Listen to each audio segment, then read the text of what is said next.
గత కొద్ది రోజులుగా ఏదైతే కాపు ఉద్యమ తాత మా ముద్రగడ్డ తాత ఉన్నాడో ఆయన మేము అనేకసార్లు చెప్పాం ఆయన వైసీపీ కుక్క అని. కానీ చాలామంది కాపులు నమ్మలేదు. ఆయన 2016-17లో ఏదైతే ఉద్యమం చేసినప్పుడు జగన్మోహన్ రెడ్డి, బొత్స సత్యనారాయణ, స్థానిక ఎమ్మెల్యే కరుణాకర్ రెడ్డి గారు ఇలా చాలామంది ఇచ్చిన నిధులతో ఆ రోజు తూలి సభ పెట్టాడు. అందరూ తెలిసిన విషయం. అప్పుడు కేసుల్లో కూడా చాలామంది కాపులు బలి చేశారు. ఈ ప్రభుత్వం రాగానే ఆ కేసు కొట్టేశారు. అప్పుడు చేయించిన ఘనతంతా అయిందే. ఆయన ఏమైనా మాట్లాడితే చంద్రబాబు గారు నన్ను నా కుటుంబాన్ని హింసించాడు అంటాడు. జగన్మోహన్ రెడ్డి ఏం చేశాడు? ఈ 5 నెలల్లో 5 కోట్ల మంది రాష్ట్ర ప్రజలు హింసించాడు. అంటే నువ్వు గొప్ప, ప్రజలు గొప్ప. ముద్రగడ్డ పద్మనాభం గారు మాట్లాడుతూ ఆయన మందరి తాతలాంటి వయసు చాలా పెద్దవాడు కాబట్టి పవన్ కళ్యాణ్ గారు రాజకీయ భవనాలు రావు అన్నాడు. సరే నీకు వచ్చు కదా, నువ్వు ఎందుకు పార్టీ పెట్టలేదు? మొలతాడు కట్టుకున్న కూడా మాట్లాడలేంటే పవన్ కళ్యాణ్ గారు మొలతాడు కట్టుకున్నా లేదా అనేసి నువ్వు కానీ మీ ఇంట్లో చూసారా? సరే నీకు మొలతాడు ఉంది కదా, పార్టీ పెట్టు, పోటీ చేయి, ఏడో చోటు పోటీ చేయి, నువ్వు కానీ కొడుకు కానీ.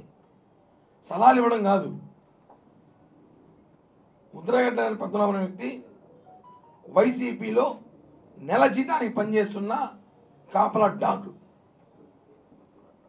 ఈరోజైనా పవన్ కళ్యాణ్ గారిని ఇష్టం వచ్చినట్టు మాట్లాడుతూ జనసేన పార్టీ మూసేస్తారు అంటే నువ్వేమైనా జాతకాలు చెప్తున్నావా?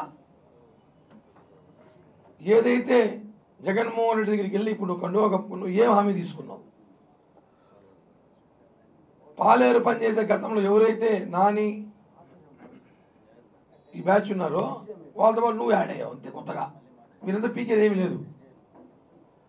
ఈరోజు రాష్ట్రంలో ఉన్న పరిస్థితులకి 21 సీట్లకి పరిమితం చేసుకొని త్యాగాలు చేసి నమ్ముకున్న వాళ్ళు చాలామంది ఇబ్బంది పడినా పర్లేదని చెప్పేసి రాష్ట్ర సుభిక్షం కోసం ఈరోజు ఆయన పోటీ చేశారు. ఆ విషయం పక్క పెట్టేసి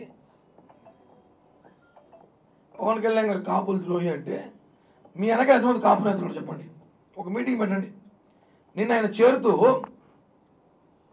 సెక్యూరిటీ రీజన్ వల్ల ఒకడే వచ్చినాడట. నీ వెనక సెక్యూరిటీ రీజన్ వల్ల పిఠాపురం నుంచి తాడేపల్లికి ఒకడే వచ్చాడంట. నీకు తెలుసు నీ వెనకాల ఎవరు లేరని, మళ్ళీ అసో ఎందుకో? ఒకటే చెప్తున్నాము, ఎర్రాం జోగయ్య ఆ కాపు సంక్షేమ సేన పెట్టాడు. ఏం జరిగింది చూసాం మనందరం. పవన్ కళ్యాణ్ గారిని సైడ్ ట్రాక్ తీసుకెళ్ళి ప్రయత్నించినారు, వర్కౌట్ కాలేదు, ఎత్తేనాడు సంక్షేమ సేన. చూసాం, సేన ఎత్తేనాడు. ఈయన వచ్చినాడు. ఇప్పుడు వీళ్ళు కాపులను ఉద్ధరించింది ఏమీ లేదు. కాపుల కోసం నిజంగా ఉద్ధరించాలంటే పవన్ కళ్యాణ్ గారితో పనిచేసి ఉండాలి వీళ్ళు. పవన్ కళ్యాణ్ గారు చంద్రబాబు గారి 40 సీట్లు తీసుకో, 70 సీట్లు తీసుకో, అదే సలహా ఇప్పుడు జగన్కి ఇవ్వచ్చు కదా. మాకు షేర్ ఇవ్వండి, మాకు పదవులు ఇవ్వండి. కాపు రిజర్వేషన్ కోసం మీరు పోరాడతారు. ఇప్పుడు ఏమైనా అవన్నీ వదిలేసి మొలతాడు రాజకీయం మాట్లాడతాడు. ఈయన వీళ్ళ కుటుంబ సభ్యులైన మొలతాడు చూసినట్టు. మీకు ఎందుకు? నీకు మొలతాడు, నీ కొడుకు మొలతాడు ఉంటే ఓ పార్టీ పెట్టు, కాపులంతా నీ పక్కన చేర్చుకో. లేదా కాపుల కోసం ఉద్యమం ఇప్పుడు చూద్దాం. ఆ రోజు జగన్మోహన్ రెడ్డి పంపించిన అన్ని కులాలు మనుషులు అక్కడ పెట్టుకొని నువ్వు కాపుల ఉద్యమం చెప్పి ప్రజల్ని మోసం చేస్తావు. నా కుటుంబం నాశనం చేసి చంద్రబాబు అన్నావు. జగన్మోహన్ రెడ్డి అన్ని కుటుంబాలు నాశనం ఈరోజు. ఇవన్నీ మాట్లాడాలి. ముద్రగడ్డ గారిని చెప్తున్నాం, ఇంకొకసారి కానీ పవన్ కళ్యాణ్ గారిని ఇచ్చినట్టు మాడితే పిచ్చికి ఒక్కరిని కొట్టడు కొడతాం. పవన్ కళ్యాణ్ గారిని ఒక మాట మాట్లాడినా. ఎందుకంటే ఈరోజు రాష్ట్రంలో పరిస్థితి చూస్తున్నాం. కాపులు ఎవరు అయిపోయినారు, బీసీలు ఎవరు అయిపోయినారు అందరూ తెలుసు. మేము ఇంకా హద్దు దాటి మాట్లాడగలం, కొన్ని విషయాలు కూడా మాట్లాడగలం. అవి మాట్లాడగలం బాగోదని చెప్పి ఒకటే హెచ్చరిస్తున్నాం. ఎవరైతే తాతలు ఉన్నారో ఇద్దరు తాతలు చెప్తున్నాం, మీరు కులానికి పనికొస్తే పని చేయండి. అవసరమైతే ఏదైనా మంచి సలహాలు ఇవ్వండి మాలాంటి యువతకి. అంతేగాని మీరు మమ్మల్ని చెడుదోవలో బట్టి చెడగొట్టి జగన్మోహన్ రెడ్డి ట్రాప్లో మీరు అన్నట్టు మనం పడాలని చూస్తే మాత్రం ఒప్పుకునే ప్రసక్తి లేదని చెప్పి కూడా హెచ్చరిస్తున్నాం.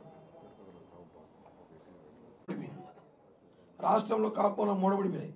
కాపులు రావచ్చు రిజర్వేషన్ మూడబడిపోయినాయి. ఇవన్నీ అడుగయ్యా నువ్వు. అది అడిగేసి నువ్వు మాకు సవాలు ఇస్తావు కళ్యాణ్ గారికి. కాపులు మీరేం చేశారు ఈ 5 ఏళ్లలో? కాపులు రావాల్సిన నిధులు ఏమి తీసుకు తమ్ము నీకుందా? కాపులకి పలానా చేశానని చెప్పి జగన్మోహన్ రెడ్డి ప్రెస్ మీట్ పెట్టించుకెళ్తావా? కనీసం కాపులు రావాల్సిన నిధులు ఏమున్నాయో కాపు అవి ఇచ్చావా? అవన్నీ ఏం చేయలేదే. ఉచిత సలహాలు ఇస్తావు. కాపుల ద్రోహి నువ్వు. కాపుల పేరు చెప్పి జగన్మోహన్ రెడ్డి కాపుల కుక్క నువ్వు నీ కొడుకు.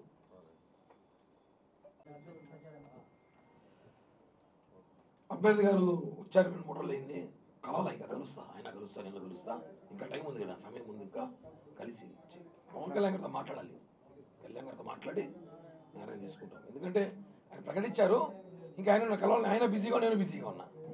కలిసాక ఒకసారి మాట్లాడి అధ్యక్షుడు నిర్ణయం తీసుకోని చెప్తాం.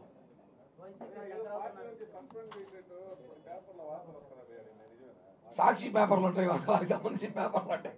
సస్పెండ్ చేసి వాళ్ళు ఊరికి రెచ్చగొడతారు. సస్పెండ్ చేయాలని కోరిక ఉందేమో చాలా మందికి. ఎందుకు చేస్తాను? ఏం సస్పెండ్ చేయడం ఏమిది?